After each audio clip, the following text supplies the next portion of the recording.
गौरी कव्वी के दो बच्चे थे, एक बेटा और एक बेटी। उसका पति कुछ दिन पहले मर गया था। वो अपनी माँ के साथ एक पुराने से घर में रहती थी। गौरी, मेरी बेटी, ऐसे अकेले जिंदगी गुजारना बहुत मुश्किल है। मैं चाहती हूँ कि तुम दूसरी शादी कर लो। माँ, अकेली कब हूँ? मेरे बच्चे मेरे साथ हैं और आप भी तो हैं ना। मैं कौन सा सारी उम्र तुम्हारे साथ बैठी रहूंगी। कालू, तुम भी पागल ही हो। मेरी मानो तो तुम दूसरी शादी कर लो। वो कमा कर लाएगी और चलता रहेगा तुम्हारा दारू। यार उल्लू, मुझे शराबी से कौन शादी करेगा? ये काम तुम मुझ पर छोड़ दो। मेरे जानने वाली एक कवि है, उसकी बेटी विधवा हो गई है, दो बच्चे भी हैं उसके। तो क्या मैं बच्चों वाली कवि से शादी करूँगा? तुम्हें क्या? तुम कौन सा कमा कर खिलाओगे उसे? वो अपने बच्चों के लिए भी कमाएगी और तुम्हारा दारू भी चलाएगी। फिर वो शैतान उल्लू गौरी कव्वी की माँ से बात करता है। अगर वो कौवा मेरी बेटी को आश्रय देगा तो फिर मैं राजी हूँ। ऐसे गौरी कव्वी की शादी शराबी कालू से हो जाती है। स्वागत स्वागत करते हैं पत्नी जी आपका, आपकी नई जिंदगी में। मैं कालू, आपका पति। बस थोड़ा दारू पीता हूँ और कोई बुराई नहीं है मुझ में। माँ, ये क्या किया आपने? मैं आप पर इतना भी बोझ ना थी जो मेरी शादी ऐसे शराबी से कर दी। गौरी के बच्चे अभी छोटे थे। वो अपने बच्चों की खातिर चुप रहती है और अपनी माँ के फैसले को स्वीकार करती है। चलो चलो, मुझे कहीं से दारू के लिए पैसे ला कर दो। मेरे पास जो कुछ था वो मैंने तुम्हें दे दिया है। अब मैं कहाँ से लाऊं आपके लिए पैसे? ज्यादा जबान ना चलाओ।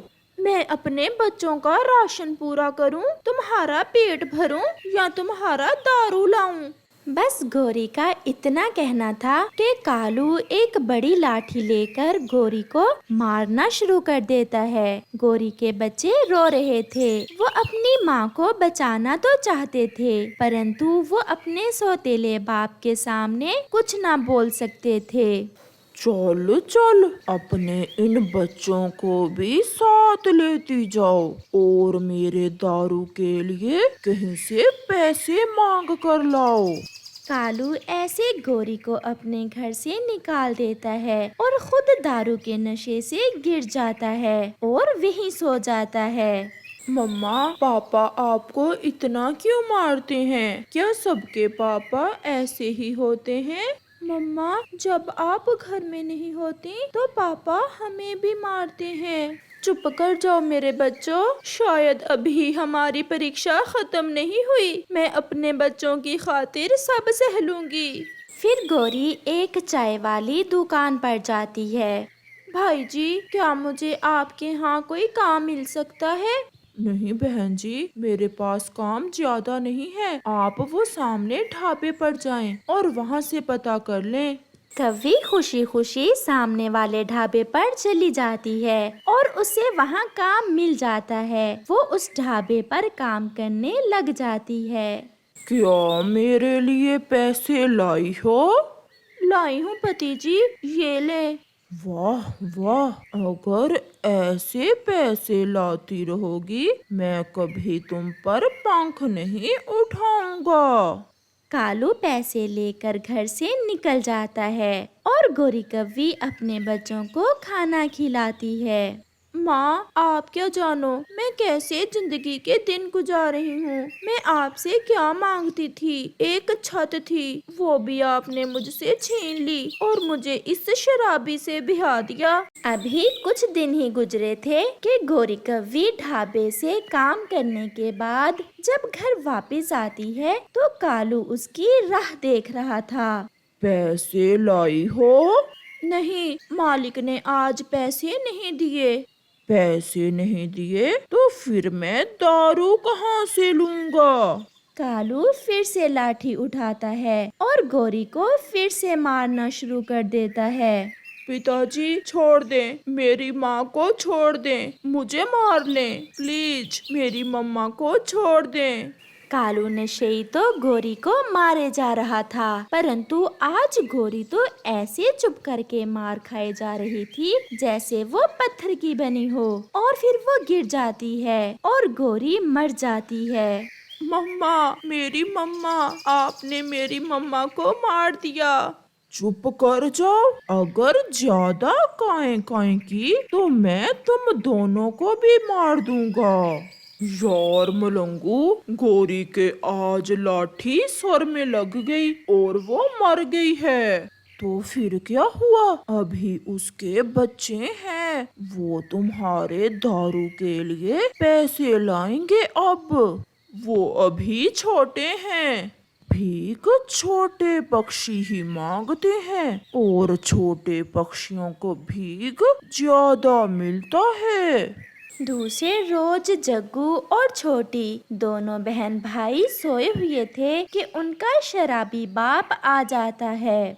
उठो, जल्दी उठो, 12 बज गए हैं और तुम अभी तक सोए हुए हो। जी जी पिताजी, हमें मारना ना, जैसा आप कहेंगे हम वैसा ही करेंगे। तो फिर जाओ और मेरे दारू के लिए कहीं से पैसे लेकर आओ। वो दोनों बहन भाई घर से निकलते हैं। छोटी, अगर हम शाम को पैसे ना लेकर गए तो पिताजी बहुत मारेंगे। छोटी, हम अभी अकेले घर से बाहर भी तो नहीं रह सकते। भाई, क्यों ना हम नानों के जंगल चले जाएं? क्या नानो हमें अपने पास रख लेगी? नानो मुझसे तो बहुत प्यार करती थी। फिर वो दोनों बहन भाई अपनी नानों के जंगल चल देते हैं। वो अपनी नानों के जंगल पहुंच जाते हैं, परंतु उन्हें अपनी नानों के घर का रास्ता नहीं मिल रहा था। वो दोनों बहन भाई एक पेड़ की डाल पर बैठकर रोने लग जाते हैं। अरे बेटा, तुम कौन हो और यहाँ बैठे क्यों रो रहे हो? हमारी मम्मा का नाम गौरी था और मेरी मम्मा को हमारे पापा ने मार दिया। हम अपनी नानों को ढूंढ रहे हैं। क्या आप गौरी के बच्चे हो? बहुत दुख देखे बेचारी ने अपनी जिंदगी में, कोई खुशी ना देख सकी। बच्चों, आपकी नानो भी अब इस दुनिया में नहीं रही। फिर चिड़िया उन बच्चों को अपने साथ ले जाती है और उन्हें अपने बच्चों की तरह ही पालती है। कालू कौवा शराब के नशे में एक पेड़ से टकराकर मर जाता है। जग्गू और छोटी को अब उनका घर मिल गया था और चिड़िया उन्हें सब कुछ देती है और वो सब दुख भूल जाते हैं। जंगल में बरसात शुरू थी। ऐसी बरसात में कोई पक्षी तो अपने घर में बैठा अपने परिवार के साथ बरसात का मजा ले रहा था और कोई पक्षी उस बरसात को लेकर बहुत परेशान था। ऐसे ही चिड़ियाओं का वो परिवार बहुत डरा हुआ बैठा था। चिड़ियाओं का वो परिवार उस बड़े पेड़ पर लंबे समय से रह रहा था। जब से उनके पास उनका एक छोटा सा बेटा आया था, तब से वो बहुत खुश थे। परंतु आज बारिश ने उन्हें कुछ ज्यादा ही परेशान किया हुआ था। कुकू के पापा, मेरा बच्चा अभी बहुत छोटा है। अब तो बरसात का पानी हमारे घोंसले में भी आने लगा है। अगर ऐसे ही चलता रहा तो मेरे बेटे को ठंड लग जाएगी। अब इस पेड़ के पत्ते भी बहुत थोड़े रह गए हैं। मैं कब से सोच रहा था कि किसी दूसरे पेड़ पर अपना पक्का लकड़ियों का घर बना लें, परंतु मैं ना कर सका।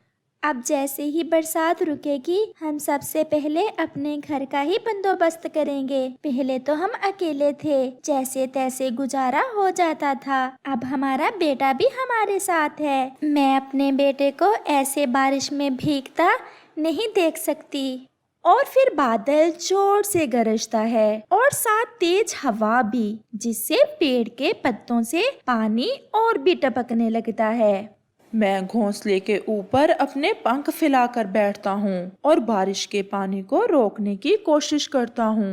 ऐसा कहते हुए पापा चिड़िया अपने घोंसले से ऊपर वाली डाल पर अपने पंख फैलाकर बैठ जाता है।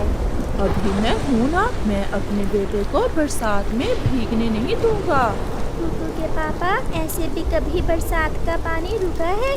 तो क्या पानी आ रहा है घोंसले में? हाँ, पानी पहले से भी ज्यादा आ रहा है। अब तो मेरे कुकू के पंख भी भीगे हैं। तो फिर मुझे जाना होगा। कहाँ? जहाँ ऐसी बारिश में मेरे पापा कभी जाया करते थे, पीपल के पेड़ के पत्ते लेने। बरसात बहुत तेज है और साथ हवा भी है। आप कैसे उड़ पाएंगे ऐसी तेज हवा में? मुझे उड़ना होगा, मुझे अपने बेटे की खातिर उड़ना होगा। मैं कैसे अपने बेटे को ऐसे भीगता देख सकता हूँ? जब तक मैं नहीं आता, आप मेरे कुकू को अपने पंखों में छुपाए रखना। और आप भी ध्यान से जाना, अगर हवा ज्यादा तेज हो जाए तो किसी पेड़ पर बैठ जाना। आप चिंतित ना हो, मैं कर लूँगा। और फिर ऐसे पापा चिड़िया अपने बेटे को बारिश के पानी से बचाने के लिए पीपल के पेड़ से पत्ते लेने चला जाता है। हवा से बारिश की बूंदें बहुत तेजी से पापा चिड़िया के पंखों से टकरा रही थीं। जंगल में कोई भी दूसरा पक्षी नहीं था।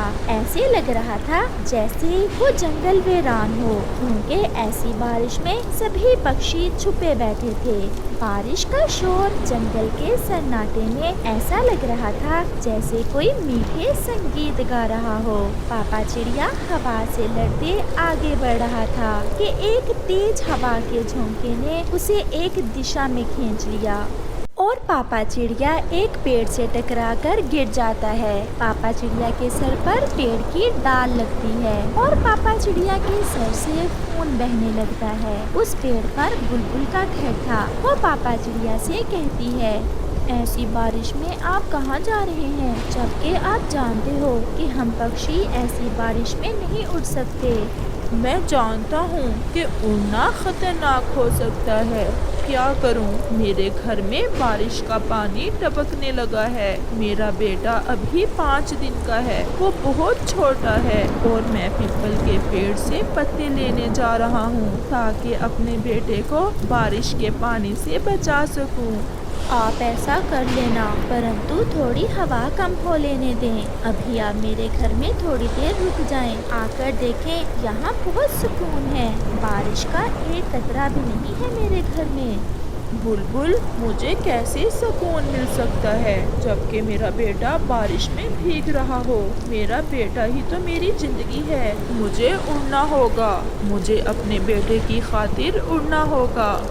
वो फिर से उड़ता है और वो पहुंच जाता है। वो उस पेड़ के पास पहुंच जाता है जिस पेड़ को वो कई बरसों से जानता था। मैंने कितनी बार पक्षियों से कहा है कि बारिश शुरू होने से पहले पहले अपने घर सुरक्षित कर लिया करो। अब जरूर आप मेरे पत्ते लेने ही आए होंगे। हमारा घर इतना भी कमजोर ना था। आप देख रहे हैं कि बरसात कई दिनों से लगी हुई है और जिस पेड़ पर हमारा घर है उस पर पत्ते भी थोड़े कम हैं और मेरा बेटा अभी छोटा है। मेरे 2 पत्ते ऊपर और 2 पत्ते नीचे इस तरह से जोड़ना कि साथ मिल जाएं। दाएं और बाएं भी एक एक पत्ता लगा देना। ऐसे आपका बेटा बारिश के पानी से बच जाएगा। आपका बहुत बहुत धन्यवाद पेड़ जी। मैं अपने पापा को कई बार ऐसे करते देख चुका हूँ और मुझे पता है कि किस तरह हम पक्षी आपके पत्तों का इस्तेमाल करते हैं। वो पेड़ भी अब बूढ़ा हो चुका था और वो पेड़ जो भी पक्षी उसके पत्ते लेने आता उससे 2-4 बातें करके खुश हो जाता।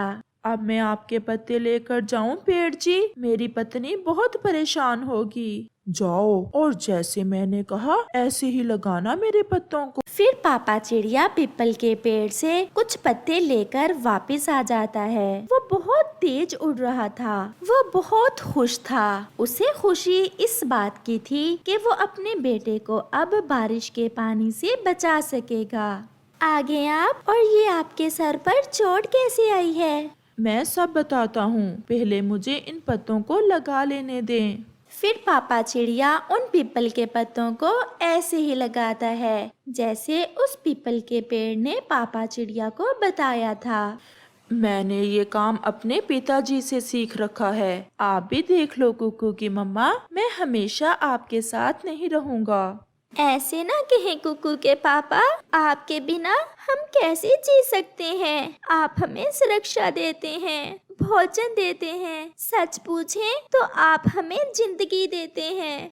वो अपने घोंसले में छुपकर बैठ जाते हैं और अब वो बारिश के पानी से पूरी तरह सुरक्षित थे और वो सारा परिवार बारिश की आवाज सुनते सुनते सो जाता है। दूसरे रोज सुबह बहुत रोशन थी। सूरज की रोशनी जंगल में ऐसे बिखर रही थी जैसे कभी जंगल में बरसात हुई ही नहीं, और पक्षियों का शोर ऐसे था जैसे वो बारिश के रुक जाने पर खुशी के गीत गा रहे हों। पापा चिड़िया को बुखार हो गया था, परंतु वो अपनी पत्नी को नहीं बताता।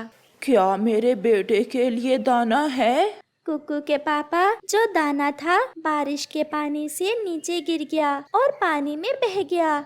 मैं अभी अपने बेटे के लिए दाना लेकर आता हूँ। आपके सर पर चोट है, अपनी दवा भी ले लेना। मैं ठीक हूँ, मैं कर लूँगा। ऐसा कहते हुए पापा चिड़िया फिर से उड़ जाता है। प्यारे दोस्तों, इस कहानी से हमें सीख मिलती है। सच में पापा चिड़िया के बिना घर घर नहीं होता, क्योंकि वो पापा चिड़िया ही है जो हर बात पर यही कहता है, मैं कर लूँगा, और वो अपने परिवार की खुशियों के लिए अपनी खुशियाँ तक लुटा देता है।